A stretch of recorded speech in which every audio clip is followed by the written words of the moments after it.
안녕하세요. 한국사회 이해과정 시간입니다. 이번 시간에는 시장과 장 보는 방법에 대해 알아볼 건데요. 시장이란 여러 가지 물건을 사고 파는 장소를 뜻합니다.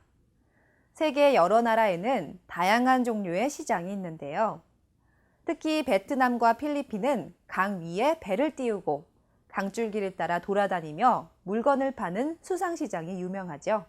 그렇다면 한국의 대표적인 시장은 어떤 모습일까요?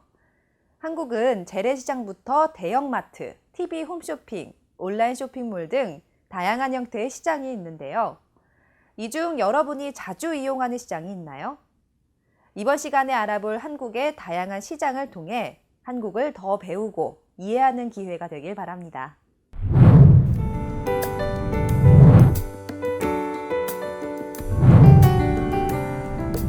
한국에는 다양한 종류의 시장이 있습니다. 정해진 날짜에만 열리는 정기시장은 오래전부터 있었던 시장인데요. 3일에 한 번씩 열리면 3일장, 5일에 한 번씩 열리면 5일장이라고 부릅니다. 예를 들어 매달 5일, 10일, 15일, 20일, 25일, 30일에 장이 열리면 그것을 5일장이라고 부르는 것인데요. 때문에 3일이나 5일에 한 번씩 시장을 찾아 필요한 물건을 사는 것이 한국 사람들의 시장 문화이기도 했습니다. 하지만 교통이 편리해지고 인구가 늘어나면서 이제는 정기시장이 많이 사라졌는데요. 그래도 지방에는 여전히 5일장 등이 남아있어 직접 키운 농산물을 팔거나 사는 사람들이 있습니다. 도시의 아파트 단지에도 매주 특정 요일을 정해놓고 장터가 열리는데요. 여기서도 신선한 농수산물을 구입할 수 있습니다.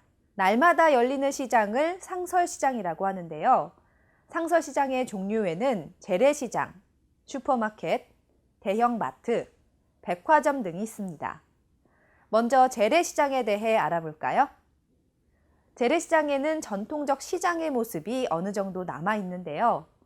물건값이 대체로 싸고 상인들의 인심이 좋아 사람들이 많이 찾습니다. 또한 소비자와 상인이 물건값을 흥정하는 모습을 흔히 볼 수 있는데요. 재래시장은 특히 농수산물에 대한 수요가 많은 명절에 가장 많이 붐빕니다.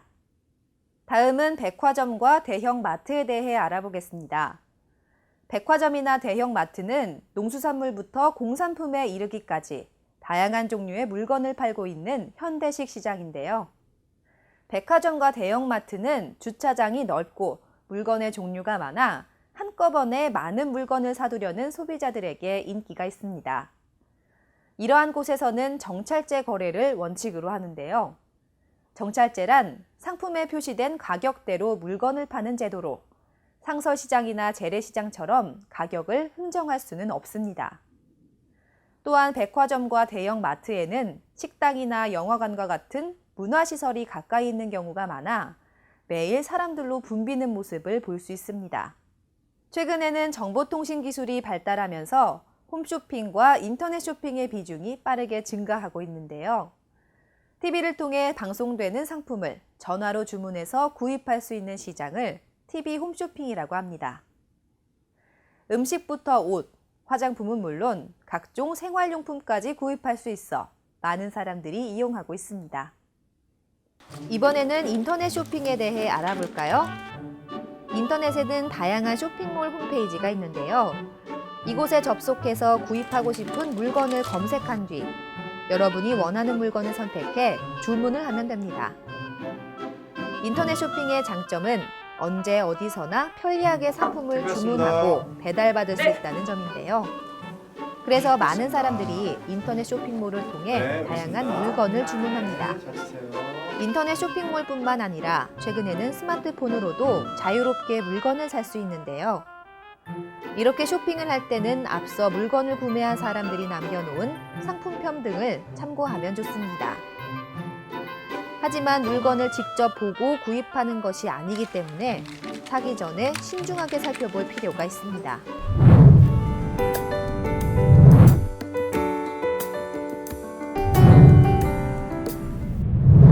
한국에서는 물건을 사거나 음식을 먹을 때 부가가치세라는 세금을 내야 합니다. 부가가치세란 생산자가 물건을 만들어 소비자에게 전달되는 과정에서 매기는 세금을 뜻하는데요.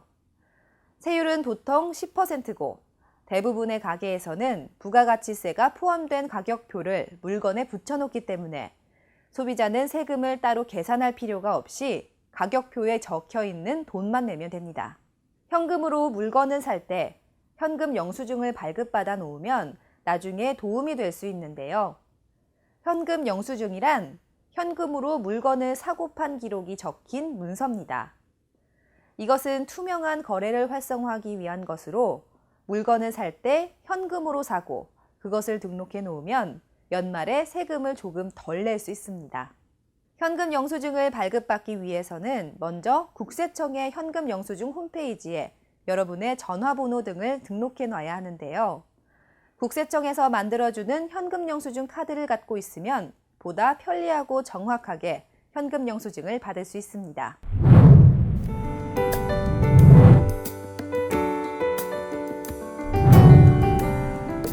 앞서 살펴본 것처럼 TV 홈쇼핑이나 인터넷 쇼핑이 증가하면서 판매되는 상품의 수와 종류가 많아졌는데요. 하지만 물건을 구입하는 과정이나 구입한 뒤 피해를 입는 소비자도 늘어나고 있습니다. 예를 들어 물건을 판매하는 사람이 돈을 받은 뒤 물건을 보내지 않고 도망가거나 구입한 물건이 망가졌는데 판매한 사람이 물건을 바꿔주지 않거나 돈을 돌려주지 않는 등의 상황이 종종 일어나고 있는데요. 이럴 때 소비자는 수리, 교환, 환불, 피해 보상 등 소비자로서의 정당한 권리를 주장할 수 있습니다. 한국에서는 소비자가 상품을 구입하고 사용할 때 누릴 수 있는 권리를 법으로 정해놓고 있는데요. 구입한 상품에서 문제가 발생하면 먼저 그 물건을 구입한 상점이나 그것을 만든 기업과의 상담을 통해 피해를 보상받을 수 있도록 합니다. 만약 여기에서 문제가 해결되지 않고 전문가의 도움이 필요하다면 한국소비자원 등을 통해 도움을 받을 수 있는데요. 이들 기관은 누구에게 문제의 책임이 있는지 밝혀주고 적절한 보상이 이루어지도록 소비자를 도와줍니다. 한국소비자원의 피해 상황을 보상받기 위한 신청을 하기 위해서는 먼저 홈페이지에서 다운로드받은 피해구제 신청서를 작성한 뒤 증빙자료를 첨부해 팩스나 우편으로 보내거나 직접 방문해 접수하면 되는데요. 한국어에 아직 익숙하지 않은 외국인이나 이민자라면 1372 소비자 상담센터를 이용해 피해 구제 신청에 도움을 받을 수 있습니다. 1372 소비자 상담센터는 피해 구제 신청을 하기 전 도움을 받을 수 있는 곳으로 전화 상담은 전국 국번 없이 1372번입니다. 또한 공정거래위원회 소비자 상담센터 홈페이지를 통해서도 인터넷 상담이 가능한데요. 이 밖에 한국소비자연맹, 한국 YWCA, 녹색소비자연대, 한국부인회 등에서도 관련 도움을 받을 수 있습니다.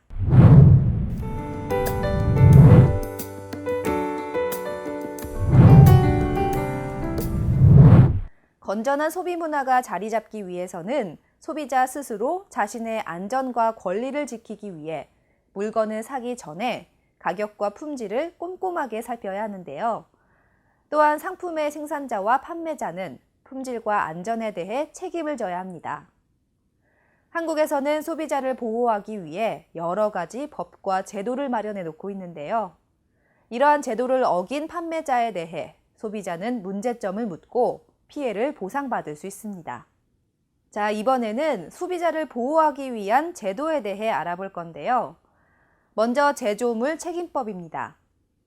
제조물 책임법은 상품에 문제가 생겨 소비자가 피해를 입었을 경우 상품을 만든 제조업체가 모든 책임을 지는 제도입니다. 다음은 리콜 제도인데요. 물건을 만든 생산자가 소비자에게 상품에 문제가 생겼다는 것을 알려주고 수리해주거나 교환을 해주는 제도입니다. 그럼 리콜 제도의 예를 들어볼까요? 국토교통부는 르노 삼성자동차가 제작하고 판매한 SM3 차량의 일부 부품이 자동차 부품 안전기준에 적합하지 않다는 이유로 리콜한다고 밝혔는데요. 이 자동차를 가지고 밤에 운전을 할 때 다른 자동차의 운행에 불편함을 줄 수 있어 위험성이 있다고 판단했기 때문입니다. 르노 삼성 자동차는 서비스 센터를 통해 무상으로 수리를 받을 수 있도록 했습니다. 유통기한 표시제는 상품이 안전하게 소비자에게 전달될 수 있도록 날짜를 상품에 표시하는 제도입니다. 유통기한이란 음식 등의 제품을 소비자에게 판매해도 되는 기한을 뜻하는 건데요. 예를 들어 오늘 날짜가 2015년 5월 31일인데 우유의 유통기한이 2015년 5월 16일로 표시되어 있다면 우유를 마실 수 있는 기한이 15일 정도 지난 것입니다. 유통기한이 지난 우유를 마신다면 배탈이 날 수도 있겠죠. 그래서 이렇게 식품에는 유통기한을 표시하는 것이 법으로 정해져 있습니다. 소비자 보호제도의 마지막은 원산지 표시제인데요. 원산지 표시제란 상품이 만들어진 곳을 상품에 표시하는 제도를 뜻합니다. 원산지 표시를 하는 이유는 다른 나라에서 들여오는 수입 농산물의 생산지를 정확하게 표시해 소비자가 안전한 음식을 구입하도록 하기 위한 것인데요. 원산지 표시는 식당에서 나오는 음식에 대해서도 적용이 됩니다. 예를 들어 소고기를 파는 식당에서는 소고기가 한국에서 생산된 것인지 아니면 미국이나 오스트레일리아 등에서 생산된 것인지를 표시해야 하는 의무가 있는데요. 여러분도 앞으로 물건을 구입하거나 식당에서 음식을 먹을 때 지금 배운 내용을 잘 기억해 두었다가 꼼꼼하게 살펴보시기 바랍니다. 지금까지 시장과 장 보는 방법에 대해 알아봤는데요. 한국 사회를 이해하는 데 도움이 되셨나요? 자, 이제 그럼 배운 내용을 정리하는 시간을 갖겠습니다.